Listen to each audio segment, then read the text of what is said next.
ദൈവത്തിൻ്റെ ഏറ്റവും പ്രിയമുള്ളവരെ, അവിടുത്തെ സമാധാനം ഞാൻ ആശംസിക്കുന്നു. ഇന്ന് കർത്താവ് നമുക്ക് നൽകുന്ന ദൂത് ഗലാത്യ 5:25. നാം ആത്മാവിലാണ് ജീവിക്കുന്നതെങ്കിൽ നമുക്ക് ആത്മാവിൽ വ്യാപരിക്കാം.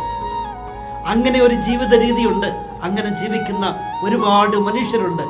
ആത്മാവിൽ ജീവിക്കുന്നവർ, ആത്മാവിൽ വ്യാപരിക്കുന്നവർ, അത് അവർക്ക് പരസ്പരം മനസ്സിലാകും. അവിടം അനുഗ്രഹത്തിൻ്റെതാണ്. ഭാരങ്ങളില്ലാതെ ജീവിക്കാൻ സാധിക്കും. വിശുദ്ധ അൽഫോൻസാമ പറഞ്ഞതുപോലെ ഭാരമില്ലാതെ പറക്കാൻ, ചിറകടി ശബ്ദം പോലുമില്ലാതെ പറന്നു ചെന്ന് അവൻ്റെ മടിയിലിരിക്കാൻ സാധിക്കും. ആത്മാവിലുള്ള ജീവിതം നയിക്കാൻ സാധിക്കട്ടെ. അത് വലിയ ഒരനുഗ്രഹമാണ്. അത് ദൈവത്തിന് ഇഷ്ടമാണ്.